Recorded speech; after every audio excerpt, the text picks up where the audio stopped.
Good afternoon. Welcome to the National Press Club. My name is John Hughes, and I am the president of the National Press Club. I'm also an editor at Bloomberg First Word. That's Bloomberg News' breaking news desk here in Washington.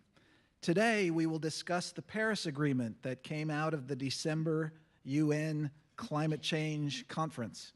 These accords may have far-reaching ramifications for energy consumers and energy companies. In particular, we will examine the U.S. electric power utilities and how they may need to change to comply with the accords. We have an extremely distinguished panel of experts with us today, and leading the discussion is Tom Friedman. He's an internationally known author and journalist. He has won the Pulitzer Prize 3 times for his work at the New York Times.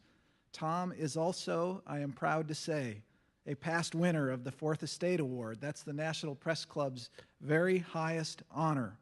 And we at the club are thrilled every time Tom returns. And we're thrilled that you're here today, Tom. Thank you so much.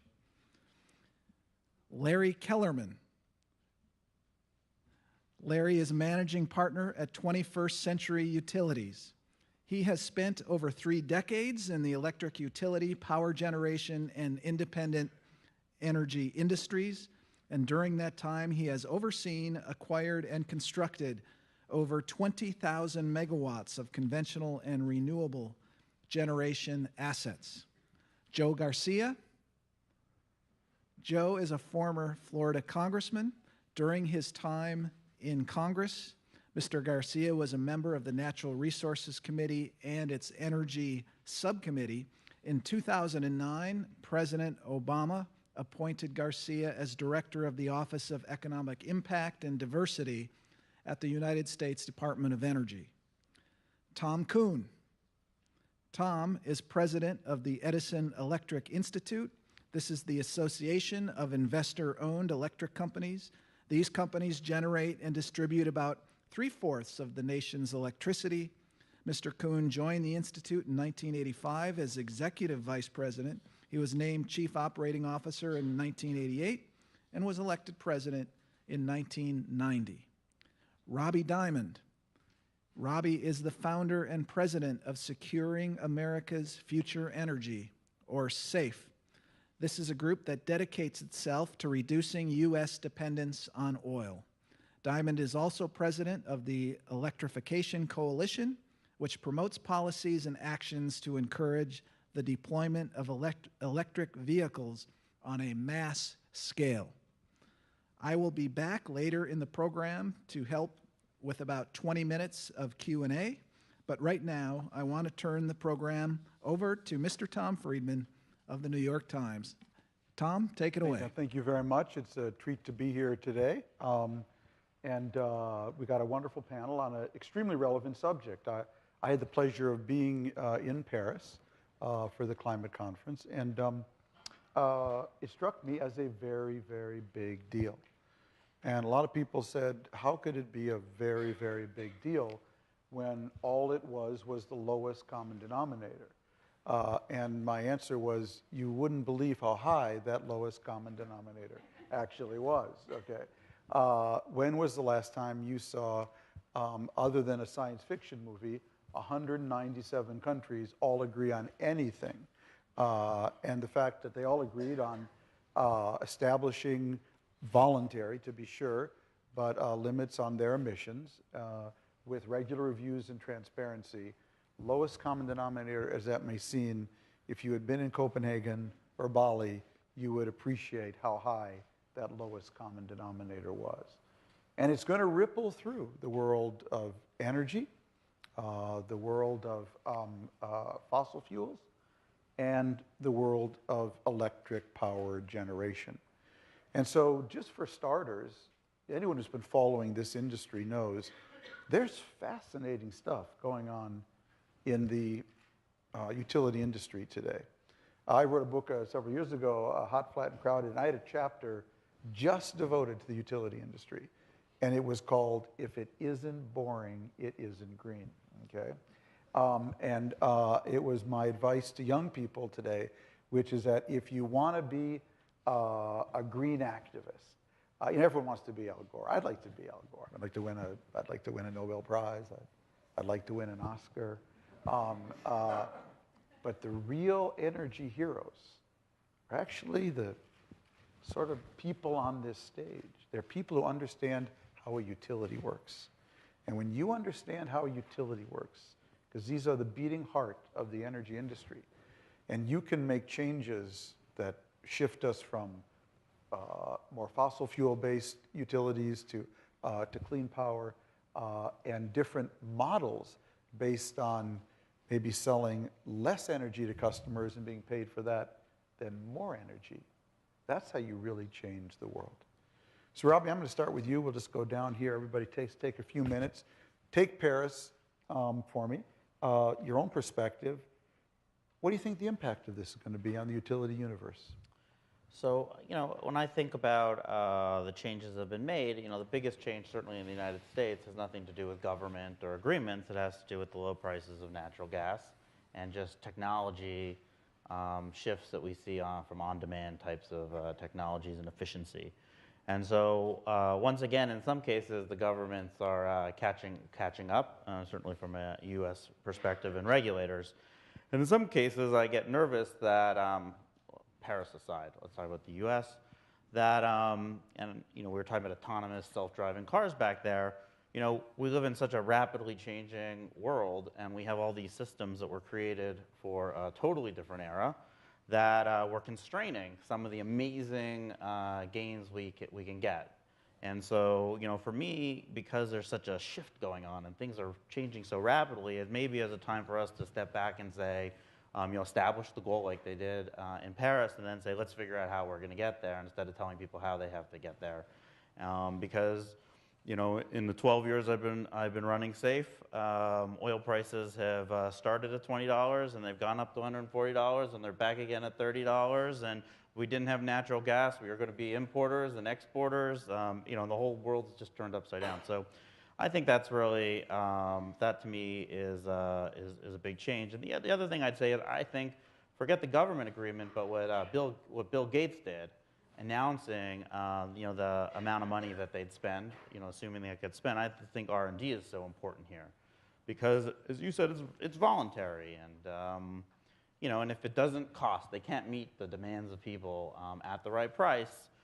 Voluntary happens, so we don't do it. So to me, I think that innovation and having all that money that can flow to the innovation and come to these solutions is what's really exciting. And I think by him making that announcement with all those fellow billionaires, there's an acknowledgement that we got to get this grid storage right, and we got to get these things right. Larry, you're the only one I know who's excited about buying utilities today. Tell us why, tell the folks here a little bit what you're doing with 20th Century, and why Paris actually works for you guys. Paris is a tremendous opportunity for us. First, very briefly, 21st Century Utilities is in the business of acquiring and optimizing regulated jurisdictional electric utilities. Why do we want to buy electric utilities? I've spent my entire career in utilities, around utilities, and what we believe is that the electric utility sector is the most productive, constructive vehicle to create what both society wants and customers want, which is clean energy, low-cost energy, and energy solutions that create choices for customers. It is the nexus of those three objectives that utilities can do best. Why can utilities do it best?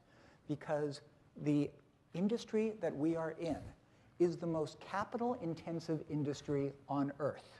And those entities that can bring the lowest cost of capital and the most transparent cost of capital to the table are clear parties that can produce solutions for society. Who are those entities? None other than regulated electric utilities, where you have a regulated low cost of capital that is visible, transparent, and available on a democratic basis throughout the entire service territory that they have been allocated. So we believe that utilities are the most constructive organizations and enterprises in this country to facilitate the objectives of Paris, the objectives of the Clean Power Plan, and frankly, the objectives of the vast majority of our society who wants to see those objectives permeating our world. Tommy, you've been minding your own business at Edison Electric, really in many ways representing the utility world. It was a model that was pretty sane for about 100 years. Now I go talk to utility execs, and I really see an incredible spectrum. I see people embracing distributed models of solar generation and whatnot on one end to people digging in their heels on the other. What's it like to be trying to represent an industry in disruption now, and how does Paris even encourage that? Well, Tom, I very much appreciate you mentioning that we're not boring. Right. I certainly never found it that way. And Mary, I don't take umbrage at the fact that you haven't offered to buy EEI. But it really is a pretty exciting place these days. And I always say that the industries change as a result of technology. You've written a lot about that, public policies and changing customers and markets.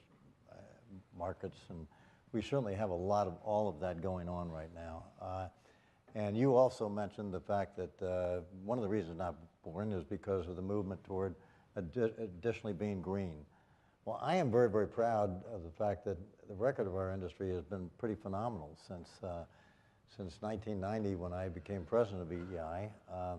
Electricity growth has increased substantially, more than 35%, and we've reduced emissions of nitrogen by 75%, of sulfur by 80%. We're heading to 90% on mercury. And again, as you go around the world, written about different places, India and China, those are real problems for other major countries. And we are already, from 2005 levels, the president set up the goals from that standpoint. We're already down 15%. The Clean Power Plan, which is really the roadmap to Paris for the United States for the utility industry, is our objective is to get carbon emissions down to 32%. That's a pretty, ambitious goal for sure, and it will be a challenging one, and it's different for different states. It will be expensive, but I think that it's a situation where we got input into the administration about how to make the rule more flexible and doable, and I think we're going to very much get there. You do see an overall major change in the industry with respect to moving forward aggressively on energy efficiency. We're spending $7 billion a year on energy efficiency. How many other industries do you know will actually invest money so that their customers use less of their product? We are investing $9 billion a year now in solar. We've led the way in renewables. On wind, utilities own about 100% of the wind in this country. We own 60% of the solar that we built that very few people realize. So a lot's happening out there, and there is a transformation going on. About disruption, that word came up about 3 years ago. I don't really see it happening as much as the challenges and opportunities. A lot of people that folks say may be disruptors are actually turning into our partners. And we're working with technology companies to partner to do what's best for the customer. Great. Joe, what's the government's role in all of this? Federal government in particular, since a lot of this is locally regulated. The Clean Power Act obviously had a huge reshaping role, but what are you seeing from your end? Well, look, clearly it's an exciting time to be in the utility business. I participated in one of the more exciting times when we deregulated telecom service. And I remember I had just gotten to the Public Service Commission. I looked out into the audience, and there was a friend who was a journalist, and he had slept through most of the hearing. And so I went up and in the break and asked him out to lunch, and he was speaking to his wife, and he said, I'm over at the PSC watching paint dry. And it was an exciting time because some of these things are very difficult. And the technology is transformative. The events that are going on in the world are moving us much faster along those lines. Now, clearly, there's a role for government to play. I think the president has set the bar, and he's moving that forward, and I think it makes a lot of sense. I think you're seeing Republicans come along from being deniers to trying to find a solution. But I do think overall it's a win-win. I think Larry sort of put it out there. I thought by the time Larry was finished, Tom was going to offer him a seat on the board at EEI before he buys a utility. But the reality is that the utilities are in a fascinating place, state regulated utilities, because there are 50 different experiments going on, and you're trying to see which one fits your consumer or your customer or your client best, at the same time of making sure you've got the prerequisites from the government's point of view. And I think, obviously, Congress should give more leadership. I think the FERC has done some very good work. I think certain commissions have moved the ball along. But what is done in states will determine how we can more quickly deploy the technology and the opportunities that are there. Because clearly, as big as the industry is, the ability to add efficiency to it only makes us, as a country, stronger, makes us more capable of confronting the future. And I think that I think these are good times. They're scary because change is always scary, in particular in an industry, as you started this off, which has had very little change in over 100 years. So, Robbie, it's the year 2030. We're holding part 2 of this panel. I'm a little grayer, but other than that, everybody here is still here. Tell me, how did we get here, and how was the power generated for us to get here? Well, I think where we are is literally though. How did we get to this hall? There's 2 scenarios. Well, I think we get into the hall with autonomous vehicles. Okay. I do believe that. I think there's a rapid change happening. I think the value proposition it offers people, both in safety, with 1.2 million people dying on the road every year. It's an epidemic. It's like we have a vaccine. It's a vaccine. It's at that proportion, and here the government has their hands to allow this vaccine to develop, and how could we stop it? Time.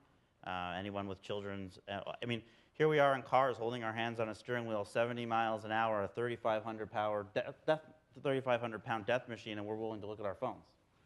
So that value proposition. So I think that moves rapidly. I think that becomes electric, and that then plugs into our grid. And I've always thought the heart of Americans, when people are selling you, time of day dishwashers and all these things, like it's not enough money to matter to most people. But people love their cars, and they love plug-in. And once they plug it in, it will be the largest, most popular appliance, and then it will matter.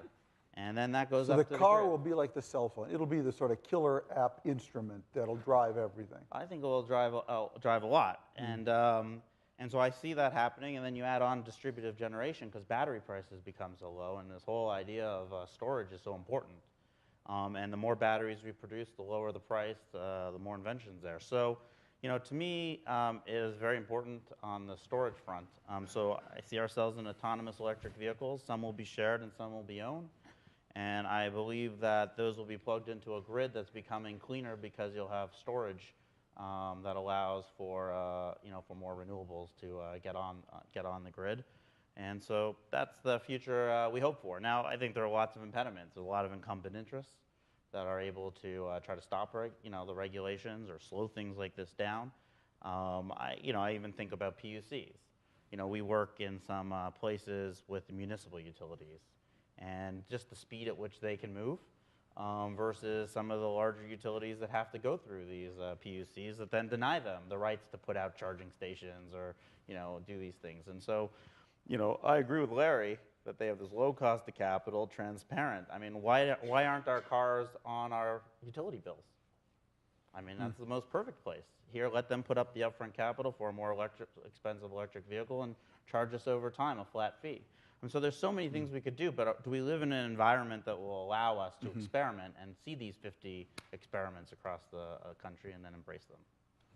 Larry, instead of buying utilities, What if I said, I've got, you know, a little pile of money here. I'd like you to start one from scratch today.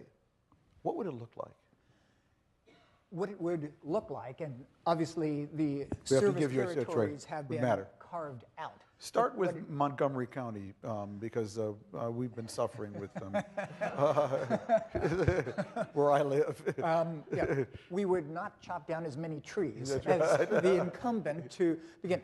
What that utility would look like is, instead of the classic hub and spoke system, where you have large-scale central generating plants located hundreds of miles away, connected with long strands of copper into communities, and the voltage downrated and regulated via substations and transformers to get to your home, you would have more locally produced energy, whether it is community solar or rooftop solar, whether it is wind located adjacent to the communities in the rural areas, where you would have bloom boxes and other local energy production resources that would be part of an ecosystem that interacts very, very dynamically with customers' energy use itself. We would have a very, very clean utility. 10 years ago, we would all plug in a 100-watt incandescent bulb. Today, the same illumination can be provided by LEDs for 3 watts.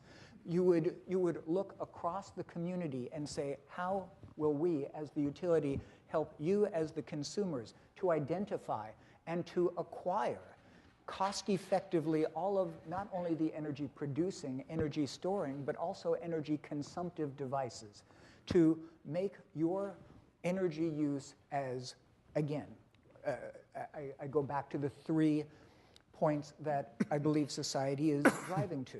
Make your energy use cleaner, make your energy use more cost-effective for you and society as a whole, and imbue your energy environment with a greater level of choice.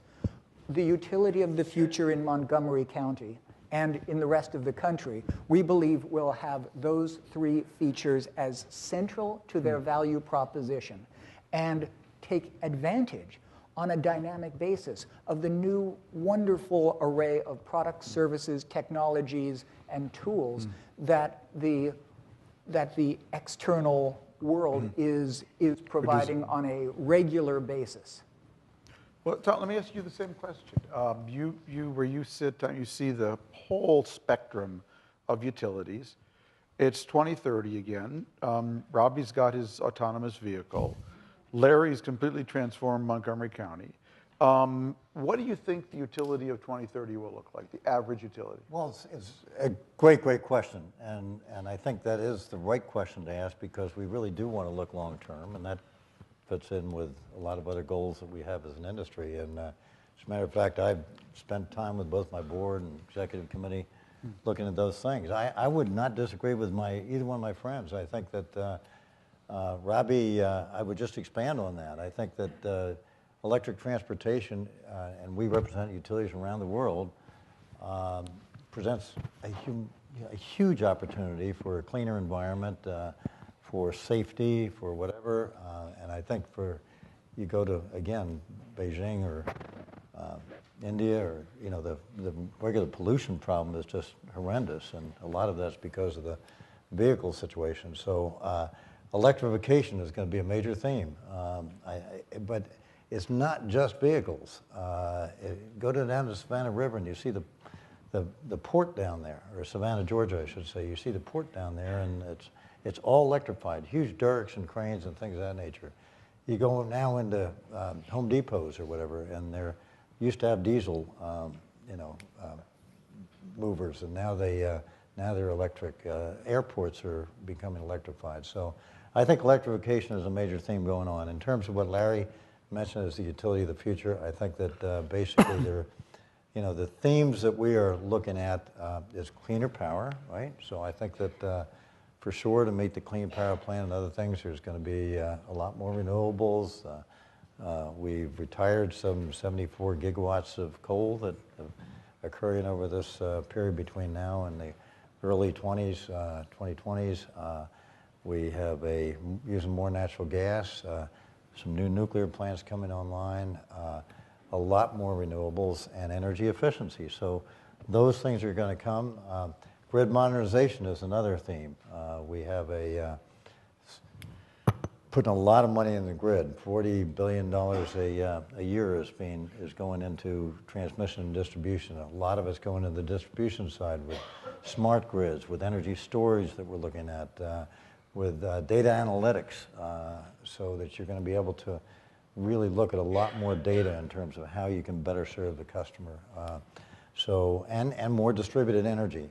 And then, the challenge is to balance, because there still are a lot of economies and efficiencies of the larger systems and larger grid, how to balance the two of them and make them work most reliably. And the third is customer solutions. How do we individualize customers and serve customers in a better way individualized, because they're not all alike. And so, again, that comes down to a lot of new technologies, a lot of partnerships with technology companies that may have more experience than we do in terms of getting directly into customers. So those are all, I think, exciting opportunities for the utility industry. Joe, let me just fair a question for you and pick up where you want, but it's, what do you think government, speaking of the federal government really, but dive in where if you want, needs to do that it's not doing now to enable these kind of scenarios? Well, right now, where you see a lot of innovation is regulatory arbitrage, right? So a guy who owns a company that has some new technology or wants to offer efficiency, basically he looks at the rate of return regulation and the spread between what they allow or what they allow in the market and what their customer, and then puts a finance mechanism in place to work it out. And I think that's wonderful, but it of course implies that customer is going to have a certain money that they're going to invest, or they're going to have a credit worthiness that's capable. And I'll tell you, as a politician, right, when you door knock, which is one of the things that you have to do, and you knock in poor neighborhoods where you find that 1 out of every 7 or 8 houses is in the dark, right? They didn't pay their bill, so they got cut off. They're obviously paying more per kilowatt than anyone else because they've got to pay for that getting reinstalled, and they got to put a money order in place, and you're seeing a family in the dark, right? But then when you open the door and you look inside that house, they have an old light bulb, and they have a refrigerator that's 30 years old because, of course, the property owner has no interest. They've got no insulation. They are at a disadvantage in this new regulatory framework. And so when people do this regulatory arbitrage, it's not in the best interest of the utility because they're shedding some of their best load without any broader ability to maximize that. And I think a utility in the future, that low-income person may have one of Robbie's cars that he's sharing with people on the block or in the neighborhood. You're going to have a house where the utility has made significant investments for the system because they have a lower cost of capital, because they have an ability to make efficiency work specifically, as opposed to the billionaire down the block who lays out solar panels on his roof, and it's wonderful that he does it, or the big industrial concern that can send lawyers to the Public Service Commission and get a better deal than the public. I think what you'll see is a much more open regulatory framework. I think you'll see a utility that has to compete more aggressively and has to use that technology, as Tom talks about, to make sure they stay in the game. Robbie, we left the office this afternoon. Oil was approaching $30 a barrel. A lot of people are certain it's going to have a 2 in front of it if it doesn't already. What do you think the impact of these collapsing crude oil prices will have on this whole effort? So, oil, I mean, one of the challenges we've had is that, oil and transportation has been disconnected from utilities. And one of the exciting things about electric transportation is that you're no longer having this separation. Yeah.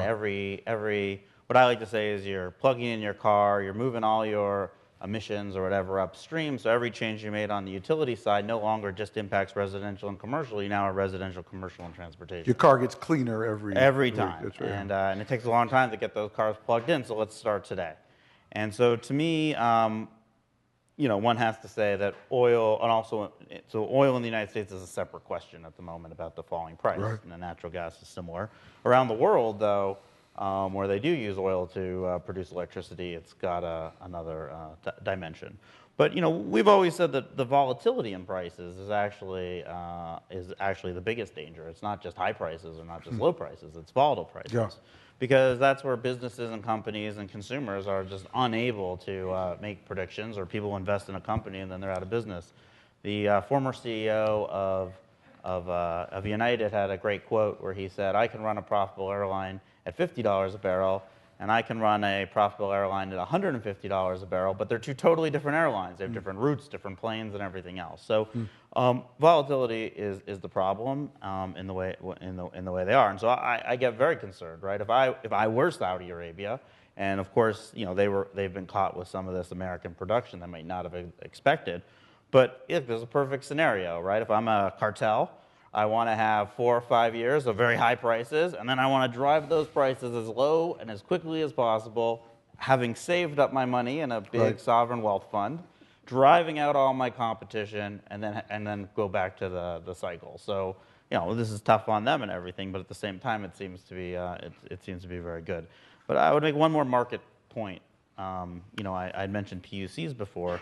And kind of, I'll go after everyone at some point. Look at investors. I mean, so you have David Crane of NRG, who wrote a 4-page memorandum saying, like, I feel that for my children I have to change the utility, and then started EVgo, an electric charging company, and NRG Home, and all these companies that were going to change the world. And what happened? They first had to move all those assets out of their company because their stock took a beating, and now he's no longer the CEO of the company. Yeah. So will investors allow the publicly held utilities to get to the vision that we have pointed to, not just the regulators? And I have my concerns about that and seeing a bold new future. Larry, what do collapsing oil prices mean? And did the Saudis, in Robbie's scenario, underestimate the speed, scope, and scale of American energy innovation to compete at these lower oil prices? And I do believe we can compete. Let me, by way of analog, take you back to 1941. That was the year in which one of the biggest renewable energy projects in not only this country, but the world was completed and commissioned, Grand Coulee Dam. It was a huge infrastructure project, $300 million in those year dollars, which is a lot of money now. And in 1941, the market price of oil was $1.14 per barrel. And oil was a major source of generation fuel, especially in the western United States, where Grand Coulee was operating. Translated, $1.14 per barrel oil translates into 0.2 cents per kilowatt hour production cost for oil-based electricity in 1941. The total cost of Grand Coulee Dam, even though it was $300 million, which doesn't sound like a lot in today's dollars, the fully allocated cost came out to over 0.5 cents per kilowatt hour, 2.5 times higher than oil. What, in its wisdom, and it was very wise, did the Roosevelt administration do under those circumstances? It pointed out that Grand Coulee Dam not only produced electricity, but provided other societal values. Those values in 1941 were, number one, irrigation for the surrounding agricultural community, and number two, flood control for a river that in the past had flooded significantly, producing great societal costs.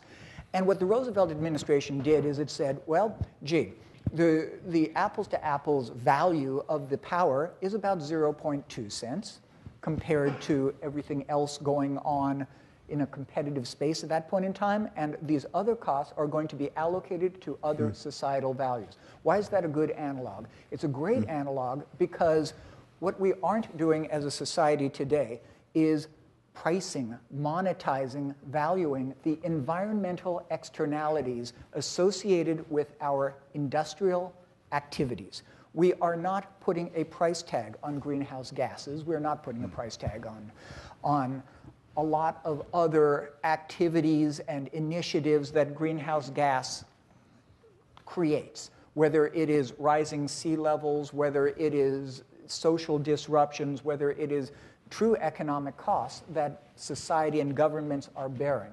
So even in a world of low oil prices and low fuel prices, in the power world, I would analogize that to low natural gas prices, because natural gas prices are at secular bottoms in this environment. How can renewables compete against fossil fuels that are cheap and don't seem to be having a rising contango forward curve?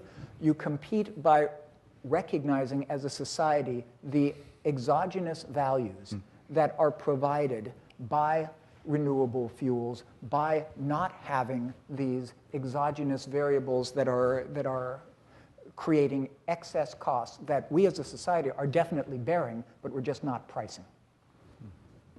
Tom, how are your members being impacted by this collapse in crude oil prices? You know, I think Robbie indicated that basically the oil is, other than the transportation side of the equation, separate from the electric utility business because we use virtually no oil. Natural gas has not gone down a parallel amount? I haven't followed Natural gas has gone down substantially, and I think that that has helped in the conversion of some of the coal plants onto natural gas, which use, which again have half the carbon content, so that helped in the transition to a cleaner energy, but it really has not slowed the renewable growth up at all, or energy efficiency, or the other things that are out there. So, basically any job succeeds on whether or not you're fulfilling the customer's needs, and they're still pretty much, even after 100 years, reliable, affordable, increasingly clean, and maybe choice is going to be a part of that too. But I think that basically, as you get to customer customization, which, as I mentioned, reliable is one of the key things. Affordable and increasingly clean has always been the challenge of how much does it cost to make it cleaner.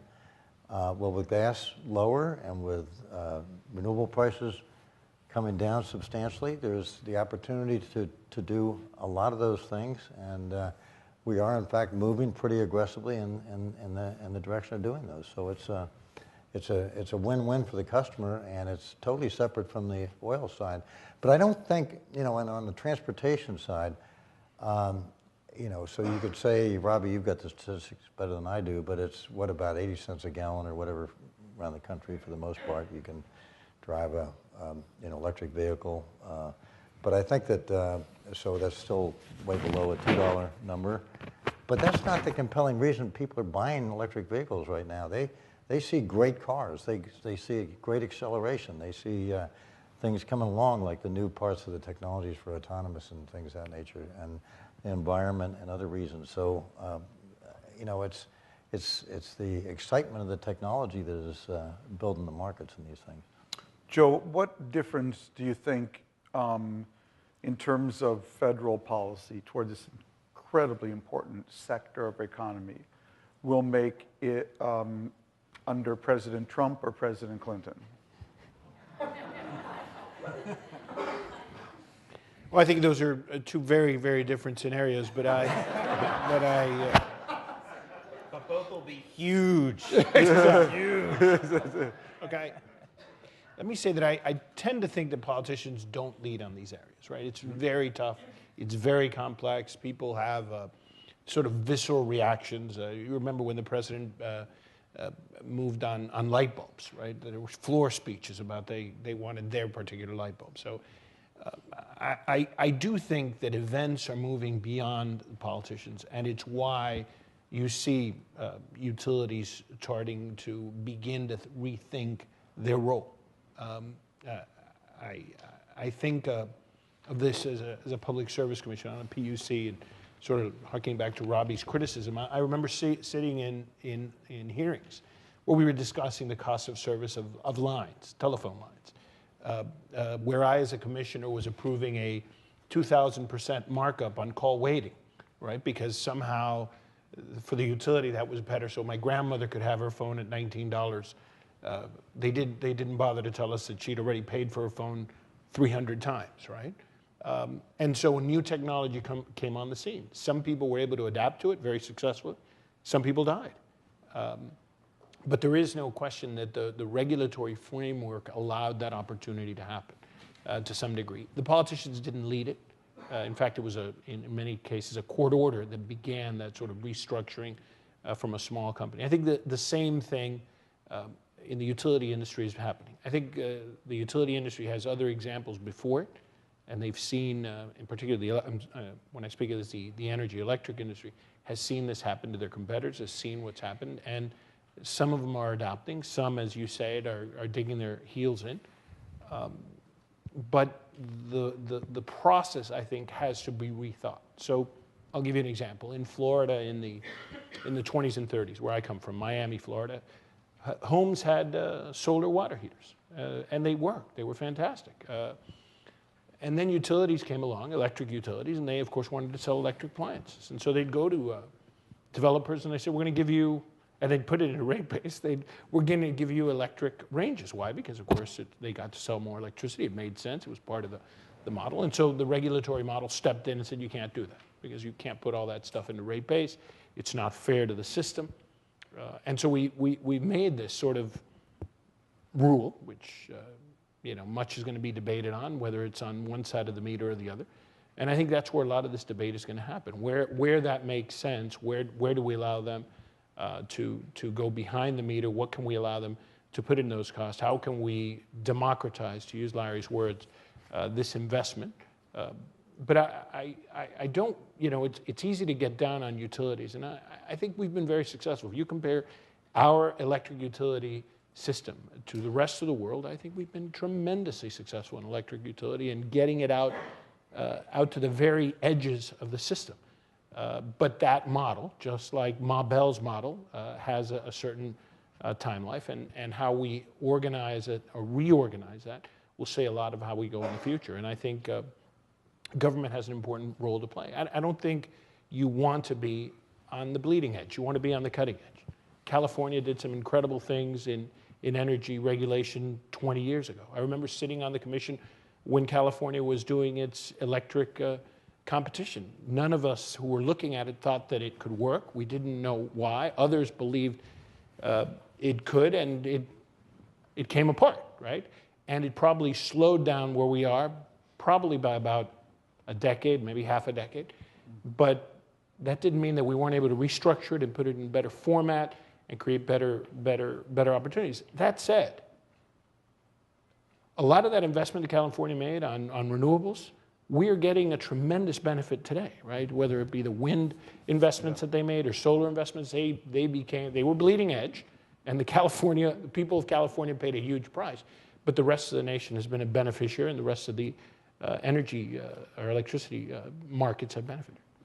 Well, let's open up the floor for questions. You want to come up and moderate this, if you would? And time to hear from you all now. And I'll let our host on. Thank you, Tom.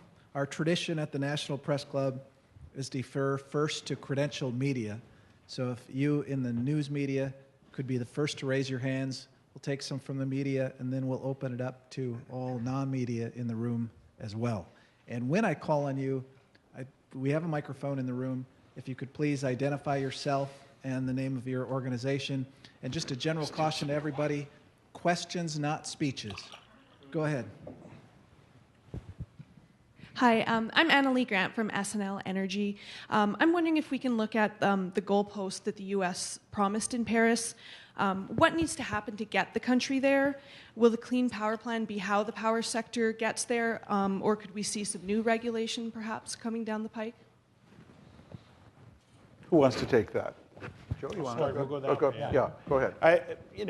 I think it's all of the above, right? As cliche as that has been as a political discussion, but we're going to have to look at different parts of the economy. I think Robbie laid out a great sort of, if you look at from the car all the way to the top, the impact that it's going to have. But it's going to require investment. It's going to require technology. It's going to require deployment. It's going to require a social investment, whether it be for the environmental benefits or whether it be for societal goals that you want to put. They've always been part of regulation at different times, right? Our shift in energy is also based on cost. And so it's got to be something that people want. But at the same time, I think it is going to require regulation. Well, and every adventure starts with the first step. And the first step is pretty clear under the Clean Power Plan, is that the states develop their plans. And so there is going to be an awful lot of work this year and next for the foreseeable future, the states developing their plans. And of course, the utilities are going to be in there with those states, working on how to develop the plans to get to the targets that they need with respect to those three things in mind, too: reliability, affordability, and making the targets increasingly clean. So that's going to be the near-term aspects of things. And so I think you're going to see a lot of different states will be affected different ways. Or talks about regional compacts, whether or not you go mass-based or rate-based. And so an awful lot of near-term decisions are going to come out that will kind of set the path for the course. Larry, go ahead. Just to add one thought, the good news is that right now in this environment, government regulation is working hand in glove with good old-fashioned Adam Smithian economics to produce the right outcomes for our country. April 2015 is a very important month in the history of the electric power industry. It is the first month since statistics had been kept that coal was not the dominant fuel used in the electric power sector for electric generation. It was followed by the next 4 months, where also coal was not the most dominant fuel used in electric power generation. And likely, when the DOE's EIA finalizes the statistics for 2015, it will find 2015 as a whole being the first year where that is the case. What drove that? Did regulation drive that? Actually, there was obviously some influence of regulation, but good old-fashioned economics. King coal is no longer king coal. King coal is no longer the cheapest power plant generation fuel in many parts, in fact, in most parts of this country. And that, more importantly than anything else, is driving the near-term trend to a lower environment, more environmentally benign environment. Great, thank you. We have a question right back here. Jennifer Deloe, pardon my voice, with Bloomberg News. Just following up on that, given Arch Coal's filing today, given the economics of coal, how dead is coal? Is it dead? And frankly, what's the path forward on CCS? Do you see that as any kind of viable option? And what would it take to make CCS viable? Larry, that sounds like a good one for you, given your previous answer. Just to How dead is coal? coal is. Is it dead or dead and buried? Coal is more. The answer is it all depends. Coal is not cost effective in many parts of the eastern and southeastern United States. Coal coming out of Central Appalachian Basin, Northern Appalachian Basin, and a large part of the Illinois Basin is no longer as cost effective relative to good old-fashioned combined cycle natural gas fired generation. And as a result of that, you are seeing a number of trends. You're seeing the two largest utilities in Ohio stepping up before their commission and saying, please subsidize me to the tune of many billions of dollars so that I won't be forced to shut my historically very cost-effective coal plants down. This in the heart of the old coal country.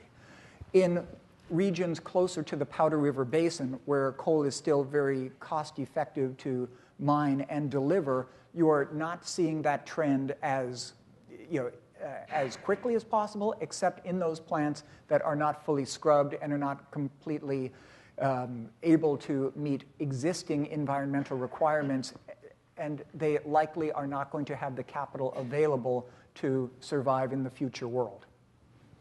We're closing down 25% of the coal fleet, right? Still leaves 75%, much cleaner. The older plants got cleaner, much cleaner. You look around the rest of the world with the growing population, et cetera, there's a lot of countries that need coal, and we're sending coal to some of those countries. I don't think that we should wish that coal is dead, because it's a very, very important option to provide low-cost, affordable electricity. And yes, we do have to work on the technologies like carbon capture and storage and other technologies that are looking to reduce the carbon impact of coal. Right over here. Hi, I'm Elizabeth Harbaugh. I'm with Environment and Energy Publishing. Now, the Clean Power Plan was kind of a cornerstone of the Obama administration's ability to say that we're going forward with the Paris deal. I don't think any of the Republican candidates for president are particularly excited about pushing the Clean Power Plan forward. So what happens in November when we end up with if we end up with a Republican president, how does all this momentum that you're talking about play out? That's a good question, Joe. I mean, is this unstoppable for President Trump? No, hopefully he's stoppable, but No, is the rule unstoppable? I know what you meant. He's a Floridian, so I'm not against him to some degree. Look, I do think it's inevitable, right? You can argue this, but when the vast majority of Americans are committed to a concept, it sees its way through. It sees its way through in Congress. It sees its way through in the regulatory arena. It sees its way through in almost every daily life, right? Secondly, the technology is driving us there. I mean, I think to Larry's point, it's tremendously important. It isn't that regulation got us what we've gotten. It's that the market has created this tremendous opportunity. I mean, when you look at the cost of solar power and how it's I think it's increased something like 7 or 8% every year, and its cost is going down something like 10% a year. I may have those inverted, but the reality, it's there and it's happening. And at those prices, it's deployable by almost anyone. And that is why you're seeing it happen. Now, obviously, when the government creates opportunities, it goes quicker. I mean, when you look at what the utility industry did with wind power from the beginning of the Obama administration to present, and giving credit to your college roommate, George Bush, and what he did, right, in Texas and his successors. Clearly, it isn't like George Bush was a big environmentalist, but without question, or Texas is a very environmentally friendly place, and nonetheless, they are generating huge amount of wind power. They've made huge investments in renewables. So even in Texas, they see this, even though they may be legislatively on the other side, the advantage there. And finally, just the sheer impact of the investment here as opposed to abroad. The fact that instead of buying oil somewhere else, we are putting it into technology in the ground in the United States. It creates jobs, that creates opportunities, that creates education, that creates all sorts of advantages that we aren't investing in the broadest possible way. And the utility, again, to Tom and Larry's point of view, is the best platform to be able to deploy some of those technologies, because you're going to obviously do it in a massive scale and, of course, still bring competition within that. Great. Anybody else? That shouldn't be an endorsement for Donald Trump, though. I want to be clear. Well, I would just add to that. Like, that's why I believe consumers are so important and technology is so important. Because at the end of the day, these are like billion-dollar decisions, and they're decade-long decisions, and they require sort of the politics and the regulation should not be the dictating factor. I mean, that's the whole crony capitalist charges that are, that sort of maybe one could argue is prevailing in this election. Why is Bernie Sanders and Donald Trump so popular?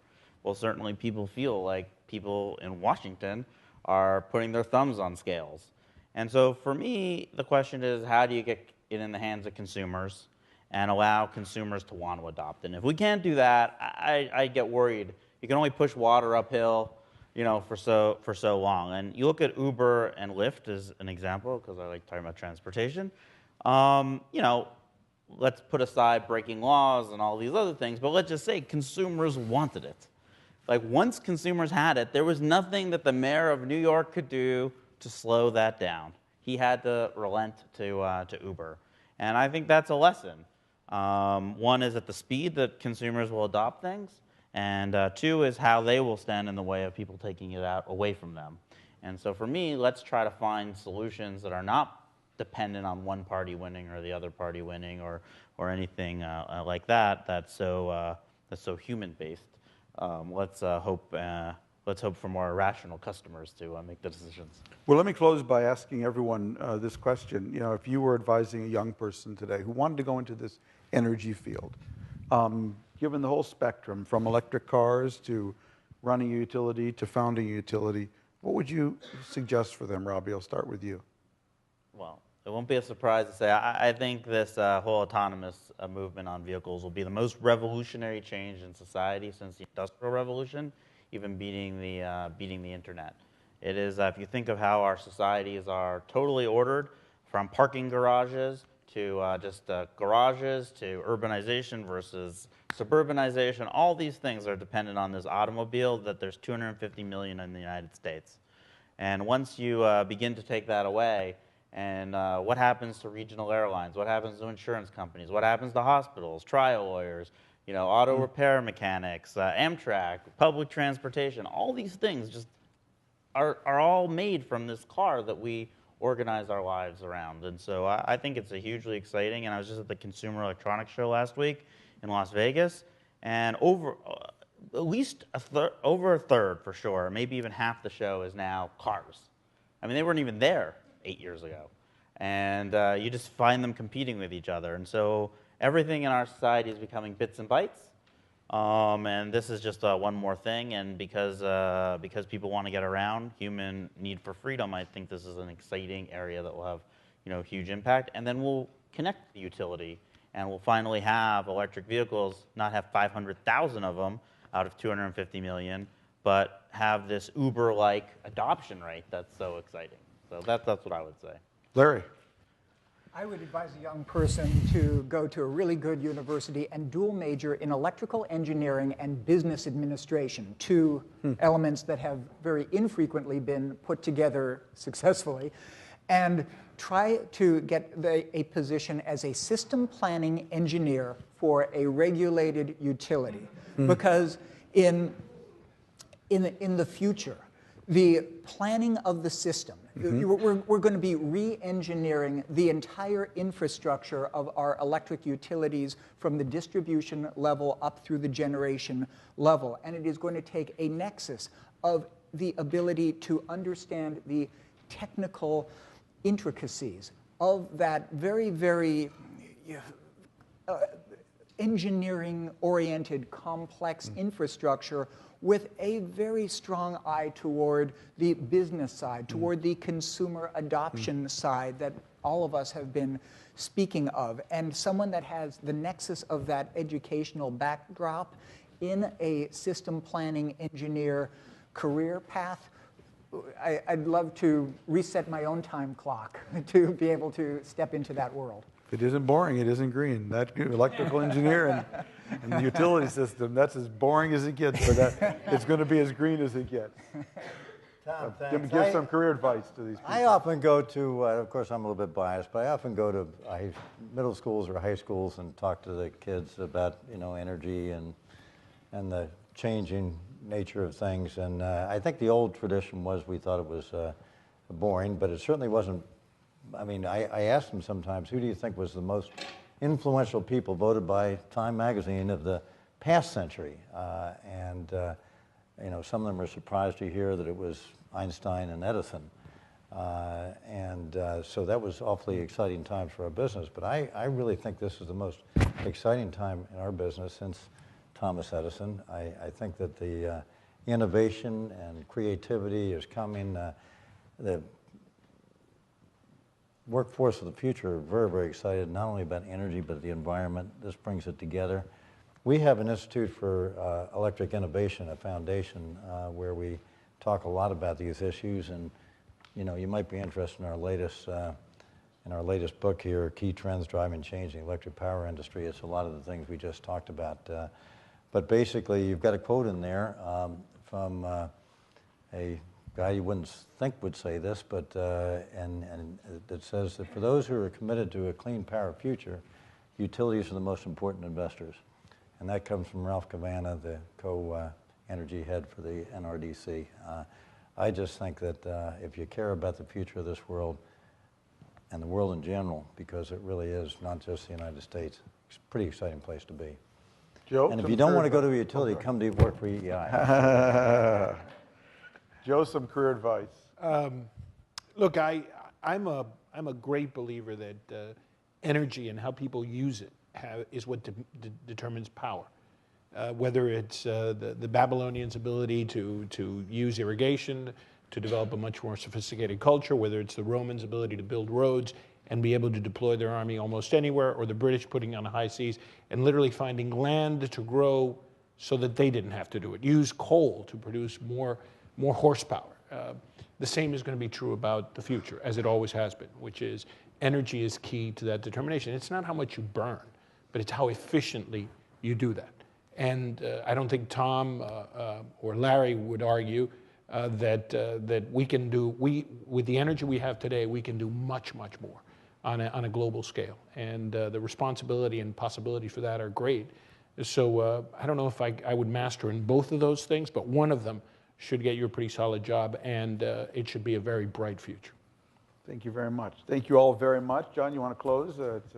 The National Press Club is the world's leading professional organization for journalists, and on behalf of the club, I want to thank you all for coming today. I want to thank Joe Garcia, Larry Kellerman, Tom Kuhn, Robbie Diamond, and Tom Friedman for being an outstanding panel. And as I now close the program, I'd like to close by showing them our appreciation for this wonderful panel. Thank you.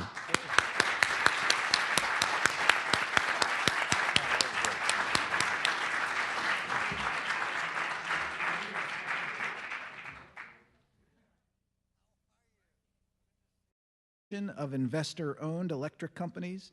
These companies generate and distribute about 3/4 of the nation's electricity. Mr. Kuhn joined the Institute in 1985 as Executive Vice President. He was named Chief Operating Officer in 1988 and was elected President in 1990. Robbie Diamond. Robbie is the founder and president of Securing America's Future Energy, or SAFE. This is a group that dedicates itself to reducing U.S. dependence on oil. Diamond is also president of the Electrification Coalition, which promotes policies and actions to encourage the deployment of electric vehicles on a mass scale. I will be back later in the program to help with about 20 minutes of Q&A, but right now I want to turn the program over to Mr. Tom Friedman of the New York Times. Tom, take it away. Thank you very much. It's a treat to be here today. We got a wonderful panel on an extremely relevant subject. I had the pleasure of being in Paris for the climate conference, and it struck me as a very, very big deal. And a lot of people said, how could it be a very, very big deal when all it was the lowest common denominator? And my answer was, you wouldn't believe how high that lowest common denominator actually was, okay? When was the last time you saw, other than a science fiction movie, 197 countries all agree on anything? And the fact that they all agreed on establishing voluntary, to be sure, but limits on their emissions with regular reviews and transparency. Lowest common denominator as that may seem, if you had been in Copenhagen or Bali, you would appreciate how high that lowest common denominator was. And it's going to ripple through the world of energy, the world of fossil fuels, and the world of electric power generation. And so just for starters, anyone who's been following... Why can utilities do it best? Because the industry that we are in is the most capital-intensive industry on Earth. And those entities that can bring the lowest cost of capital and the most transparent cost of capital to the table are clear parties that can produce solutions for society. Who are those entities? None other than regulated electric utilities, where you have a regulated low cost of capital that is visible, transparent, and available on a democratic basis throughout the entire service territory that they have been allocated. So we believe that utilities are the most constructive organizations and enterprises in this country to facilitate the objectives of Paris, the objectives of the Clean Power Plan, and frankly, the objectives of the vast majority of our society who wants to see those objectives permeating our world. Tom, you've been minding your own business at Edison Electric, really in many ways representing the utility world. It was a model that was pretty sane for about 100 years. Now I go talk to utility execs, and I really see an incredible spectrum. I see people embracing distributed models of solar generation and whatnot on one end, to people digging in their heels on the other. What's it like to be trying to represent an industry in disruption now, and how does Paris even encourage that? Well, Tom, I very much appreciate you mentioning that we're not boring. Right. I certainly never found it that way. And Larry, I don't take umbrage with the fact that you haven't offered to buy EEI. But it really is a pretty exciting place these days. And I always say that the industries change as a result of technology. You've written a lot about that, public policies and changing customers and markets. And we certainly have a lot of all of that going on right now. Good afternoon. Welcome to the National Press Club. My name is John Hughes, and I am the president of the National Press Club. I'm also an editor at Bloomberg First Word. That's Bloomberg News' breaking news desk here in Washington. Today, we will discuss the Paris Agreement that came out of the December UN Climate Change Conference. These accords may have far-reaching ramifications for energy consumers and energy companies. In particular, we will examine the U.S. electric power utilities and how they may need to change to comply with the accords. We have an extremely distinguished panel of experts with us today, and leading the discussion is Tom Friedman. He's an internationally known author and journalist. He has won the Pulitzer Prize 3 times for his work at the New York Times. Tom is also, I am proud to say, a past winner of the Fourth Estate Award. That's the National Press Club's very highest honor. And we at the club are thrilled every time Tom returns. And we're thrilled that you're here today, Tom. Thank you so much. Larry Kellerman. Larry is managing partner at 21st Century Utilities. He has spent over 3 decades in the electric utility, power generation, and independent energy industries. And during that time, he has overseen, acquired, and constructed over 20,000 megawatts of conventional and renewable generation assets. Joe Garcia. Joe is a former Florida congressman. During his time in Congress, Mr. Garcia was a member of the Natural Resources Committee and its Energy Subcommittee. In 2009, President Obama appointed Garcia as Director of the Office of Economic Impact and Diversity at the United States Department of Energy. Tom Kuhn. Tom is president of the Edison Electric Institute. This is the association. Maybe as a time for us to step back and say, establish the goal like they did in Paris, and then say, let's figure out how we're going to get there, instead of telling people how they have to get there.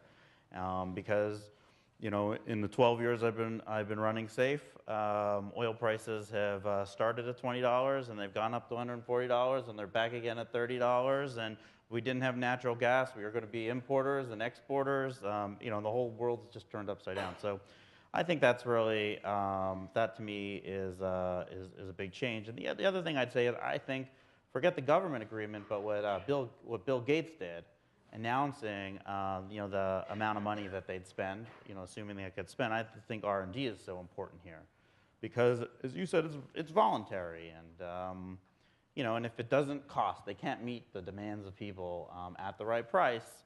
Voluntary happens, so we don't do it. So to me, I think that innovation and having all that money that can flow to the innovation and come to these solutions is what's really exciting. And I think there's by him making that announcement with all those fellow billionaires, there's an acknowledgement that we got to get this grid storage right, and we got to get these things right. Larry, you're the only one I know who's excited about buying utilities today. Tell us why, tell the folks here a little bit what you're doing with 20th Century, and why Paris actually works for you guys? Paris is a tremendous opportunity for us. First, very briefly, 21st Century Utilities is in the business of acquiring and optimizing regulated jurisdictional electric utilities. Why do we want to buy electric utilities? I've spent my entire career in utilities, around utilities, and what we believe is that the electric utility sector is the most productive, constructive vehicle to create what both society wants and customers want, which is clean energy, low-cost energy, and energy solutions that create choices for customers. It is the nexus of those three objectives that utilities can do best. This industry knows there's fascinating stuff going on in the utility industry today. I wrote a book several years ago, Hot, Flat, and Crowded, and I had a chapter just devoted to the utility industry. And it was called, If It Isn't Boring, It Isn't Green, okay? It was my advice to young people today, which is that if you want to be a green activist, everyone wants to be Al Gore. I'd like to be Al Gore. I'd like to win a Nobel Prize. I'd like to win an Oscar. But the real energy heroes are actually the sort of people on this stage. They're people who understand how a utility works. And when you understand how a utility works, because these are the beating heart of the energy industry, and you can make changes that shift us from more fossil fuel-based utilities to clean power and different models based on maybe selling less energy to customers and being paid for that than more energy. That's how you really change the world. So Robbie, I'm going to start with you. We'll just go down here. Everybody take a few minutes. Take Paris for me, your own perspective. What do you think the impact of this is going to be on the utility universe? So, when I think about the changes that have been made, the biggest change certainly in the United States has nothing to do with government or agreements. It has to do with the low prices of natural gas and just technology shifts that we see from on-demand types of technologies and efficiency. And so, once again, in some cases, the governments are catching up, certainly from a U.S. perspective and regulators. And in some cases, I get nervous that, Paris aside, let's talk about the U.S., that, we were talking about autonomous self-driving cars back there. We live in such a rapidly changing world, and we have all these systems that were created for a totally different era that were constraining some of the amazing gains we can get. And so, for me, because there's such a shift going on and things are changing so rapidly, it may